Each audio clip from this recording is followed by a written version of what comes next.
Hello, everybody. Just on the Daily X feed. This is what the world is talking about today, and obviously it's the same thing as always, just infinitely more noise. There's nothing real. There's no real alignment. There's no real revelation. There's no thing that will actually rearrange their entire civilization around truth. It's just more chat, chat, chat, talk, talk, talk, until the entire wall just crumbles and falls apart. So, let's start with this because this is a very good point. Men aren't like supposed to be like happy. I don't really think. Why are men not supposed to be happy? Because life is hard, and Can't you enjoy difficult things? not if you want to succeed to the highest level that you possibly could. Does a man need to succeed to the highest level that he can? Well, they don't need to do anything, but I certainly want to.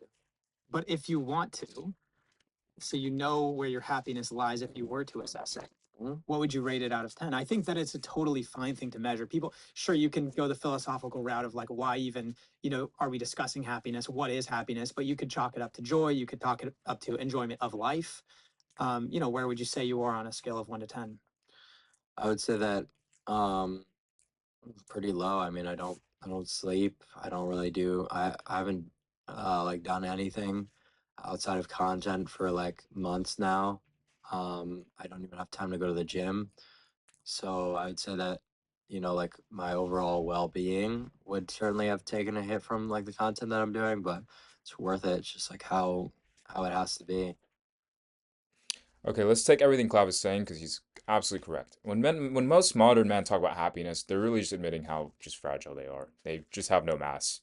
Because guys, you need to understand something. When men say, "Oh, life is about being happy," they're just effectively saying, "I'm a woman." Women are supposed to be happy, not men. Because what are men supposed to do? They're supposed to be life itself. They're supposed to move forward. That is what Clav is really saying underneath all the narrative and the stories and the noise and all that stuff. When he says life is supposed to be hard, that you're not supposed to enjoy it, what he's really saying when he says, I have to work, I have to go to the gym, I have to do what I have to do, I need to do it, I don't care about being happy, it's irrelevant, it's an emotion, blah, blah, blah. He's really saying, when you actually look at the raw skeleton beneath everything he's saying, it's really just, I move forward. Because that is all life is. That is all reality is. That is all existence is. It is literally just who moves forward and who doesn't move forward. And when men say, oh, I want to be happy, what they're really showing is they don't want to move forward. They want to stick in a story. But eventually that story will end when the guy who moves forward reveals that entire thing as false. So when these men are asking, why is that immature? Why is that a bad thing? They're effectively just revealing their placement on the spiral. And the truth is they don't move forward. They're just men. And in time they'll be revealed exactly by that. Now we have another one, which was the big remark of yesterday, which was Trump calling himself or portraying himself as Jesus Christ. And this is what touches a lot of egos because you realize Jesus Christ is really just a mass. What a lot of people do with him is they like to project their unconscious onto Jesus Christ and say, oh, he's the savior, he's the one. But notice something. Jesus is not here, so he's a safe figure to look at. He's a safe God to worship because he doesn't judge you actively. He doesn't judge you consequentially because he doesn't look and mirror you to the full degree because men can twist them, he can distort them. That's what all men do with every single story and narrative and religion and a religious figure and prophet and all of existence with every single mirror, with every fate. So when you get a real time version of that, which is just weight, really, just weight that reflects reality, which Trump is doing here, because Trump is not separate from Jesus. What is Jesus really? Jesus is just a reflection of weight and consequence moving forward, a mirror of reality. Trump is that mirror. So technically, this picture, if you actually strip it to the raw skeleton, is correct, but not in the way most people think, because they want story, they want a name, they want Donald Trump, and they want Jesus Christ in two separate boxes rather than seeing Donald Trump and Jesus Christ are just simply two vectors that either reflect reality forward or backwards. And when you place Trump on the spiral or the gradient, you realize he's forward oriented. So by all means, he already embodies what the weight of God is. He already embodies the consequence of it. He's literally the president of the USA. And so it's just like you can tell when people get their narrative touched a little bit and it begins to crack their identity or whatever they think it is, that's when it just like people just start like projecting. Like if you just go into the comments, you'll see instantly.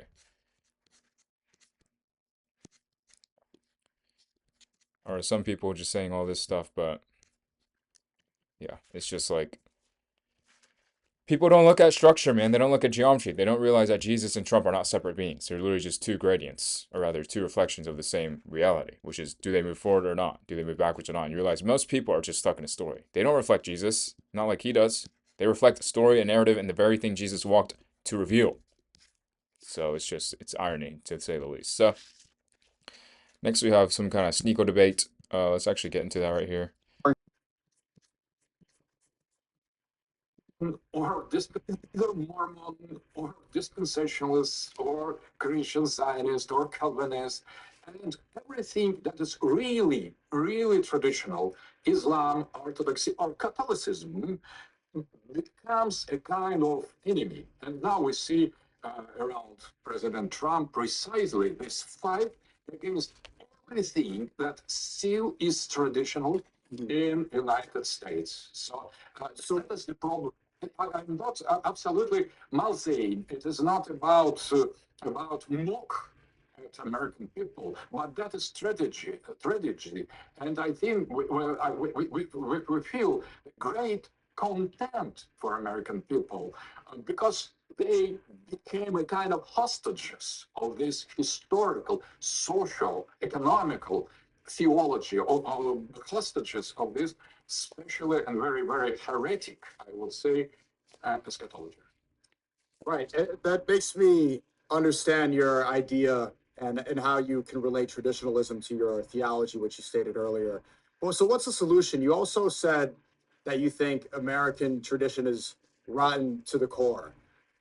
And I don't want to believe that. I love this country. I don't want to think that it's all doom and gloom. We got to provide Alright, some I'm not gonna hope. watch the full video, but I already But understand now what both of these learning men are trying more. to do. They're trying to narrate their way out of war. Because, guys, let me explain something to you again. Trying to talk about war and geopolitics is not going to fix any of these issues, because all these issues stem automatically from the human structure. This is what most men like this, every single man here, does not understand. Even if they're good or bad or whatever, their good intention doesn't matter. They're all generating these things.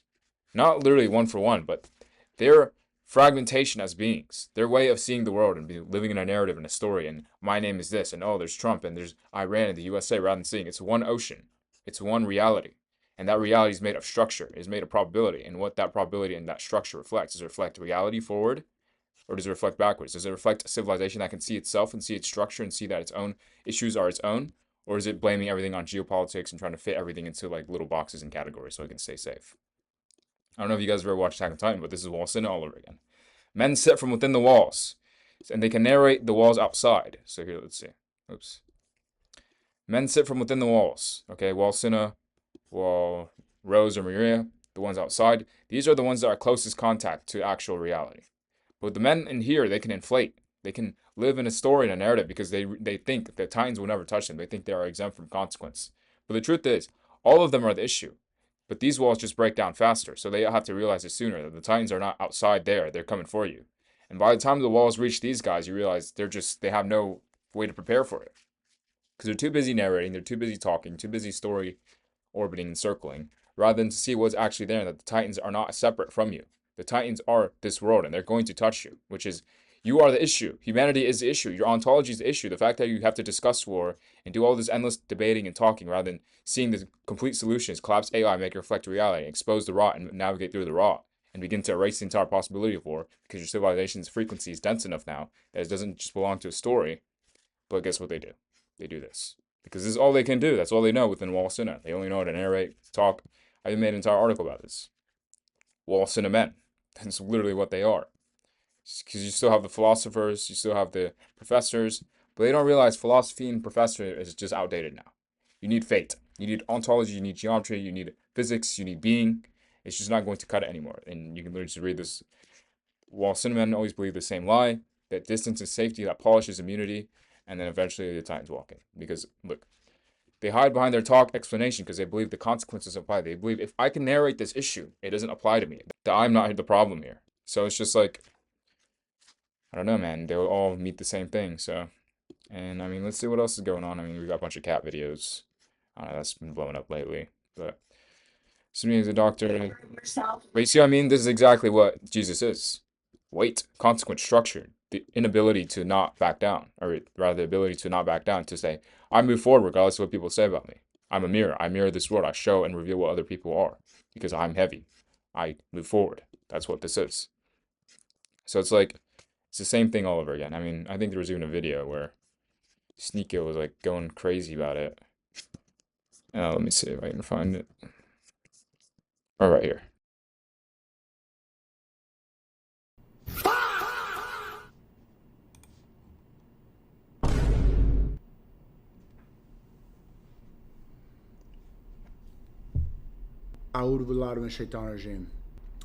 It's time for real Christians and Muslims, everybody, it's time for Goyim to unite.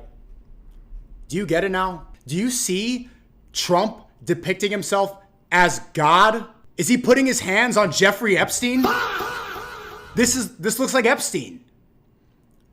Trump is committing the greatest you see sin what you I could mean? It's just possibly like- commit. As a matter of Trump fact, is let's reflect this. Here we go. Fate reveals. Yes, this is fragility, not faith of narrative, because most men never wanted the real force behind the figure. This is about sneaking on the Jesus thing. They want a idol to project so they can feel safe. So they don't have to be measured. They don't have to face any of the consequence. So just skim through it. So this is clearly what most people want. They don't want real Jesus. They want the comfort Jesus. They want the one that does not force them to look at themselves. That's safe. Every God in the sky is safe until the God in the sky comes down to the ground and shows you, I'm not in the sky. I'm sitting right next to you. And then men don't like that anymore because they get measured. Men worship figures that they can project onto, not figures that reprise them. That's the entire law right there. A dead figure, distant, heavenly, historical, those can be made safe. They can be distorted, twisted, but a real living force, a real-time mirror, figure that exposes cowardice, delay, dependence, that's much harsher. That's what Trump is. It becomes, what are you? Why are you under the same thing? Jesus and Trump are not the same as person, but men react to them through the same projection mechanism. This is a clear distinction. Not that they are identical beings with it. Crowd response reveals the same law. Men relate to figures through projection first. One becomes sacred, another becomes political. And then it's just like whatever they feel. So because the image is never just image. What they cannot tolerate is the collapse of distance. Yes, that's another one. As long as the sacred stays distant, it can be manageable. And that's what humans love to do. They love to manage everything so they can feel safe and then they have to look at themselves. Because the moment a real figure comes down, they have to kneel. Now they have to change. They have to rearrange themselves. And humans do not like that. They love to stay on their couch. They love to sit and watch. They don't want to get up and actually do the thing that they're watching. So as long as a figure does not walk too close, does not judge too directly, the narrative holds. And is what humans love. Because now the idol is no longer pure fantasy furniture, now enters the room, now risks becoming a standard, a mirror, and a force. They did not want Jesus, they wanted Jesus who kept them safe. Yes is a line. Because the real Jesus is more like Trump. It's going to reveal you, it's going to reflect you, it's going to mirror you, it's going to show you everything that's false. And even then, Trump is still just a shadow of that. The real Jesus is more like fate, or rather, fate is what Jesus is pointing to. But Jesus' protection from truth, a figure high enough to worship and far enough not to expose. The fragility you're not seeing is not just politics, it is the old human panic. Men want figures they can project onto, not figures that mirror them back and show them what they are. They do not want the real force of the line. They wanted the image of it kept at safe distance. So when the narrative cracks, when the idol touches reality, when the symbolic shelter stops feeling sealed, they panic because they never wanted Jesus as a real-time mirror. They wanted Jesus who kept them safe from being seen.